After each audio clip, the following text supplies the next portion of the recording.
Mahadev app के promoters पर कानून का शिकंजा कस चुका है।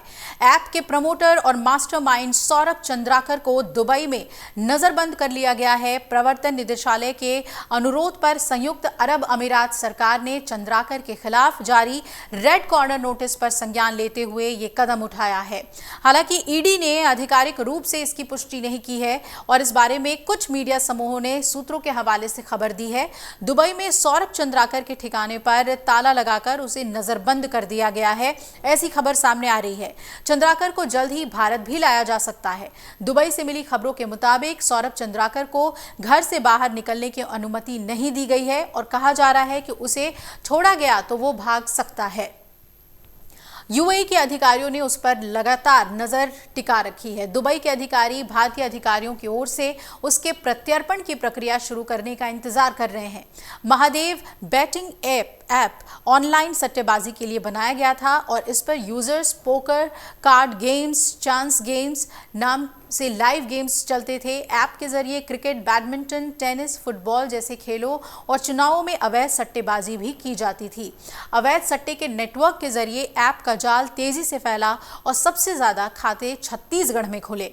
इस ऐप से धोखाधड़ी के लिए एक पूरा खाका बनाया गया था। महादेव बेटिंग ऐप कई ब्रांच से चलता था और हर ब्रांच को सौरभ चंद्राकर और रवि उप्पल फ्रेंचाइजी के रूप में बेचते थे। यूजर को सिर्फ शुरुआत में फायदा और बाद में सिर्फ नुकसान होता था। फायदे का 80% हिस्सा दोनों अपने पास रखते थे। ऐसे ऐप को बनाया जाता था जिसे सिर्फ 30% यूजर जीते, बाकी हार जाते थे। चड्ढा के खिलाफ गैर जमानती वारंट जारी करते हुए राउज एवेन्यू कोर्ट के विशेष न्यायाधीश ने कहा कि ईडी के अनुरोध और 16 अक्टूबर की रिपोर्ट को देखते हुए उनका मानना है कि आरोपी सुमित चड्ढा की उपस्थिति सामान्य प्रक्रिया के माध्यम से सुनिश्चित नहीं हो सकती। ऐसे में कोर्ट आरोपी की पेशी के लिए उसके खिलाफ NBW जारी करती है। प्रवर्तन निदेशालय के अनुरोध पर इंटरपोल ने सौरभ चंद्राकर को लेकर एक रेड कॉर्नर नोटिस जारी किया था।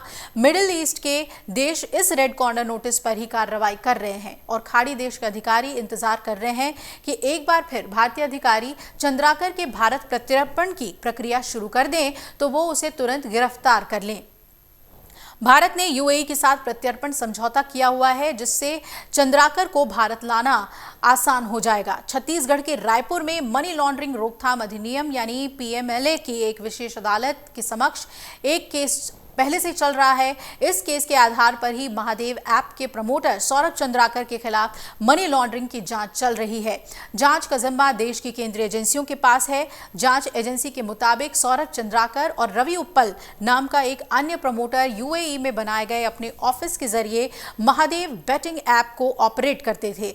दोनों ने इस ऐप के जरिए मनी लॉन्ड्रिंग और हवाला का लेन देन किया और अब बताया गया है कि इस केस में कम से कम 6,000 करोड़ रुपए का घोटाला हो चुका है। उप्पल को स्थानीय अधिकारियों ने दिसंबर की शुरुआत में दुबई में हिरासत में ले लिया था। उस समय जांच एजेंसियों ने कहा था कि अधिकारी उप्पल को भारत लाने के लिए यूएई के अधिकारियों के संपर्क में है। तो ये बड़ी सफलता जांच एजेंसियों को लगी है कि नजरबंद किया गया है प्रमोटर को, सौरभ चंद्राकर को, लेकिन कब उसका प्रत्यर्पण होता है वो भी एक कानूनी प्रक्रिया है। अगर आप ये वीडियो YouTube पर देख रहे हैं तो हमारे चैनल को सब्सक्राइब करें और बेल आइकन को दबाना ना भूलें। अगर आप Facebook पर ये वीडियो देख रहे हैं तो हमारे पेज को लाइक करें।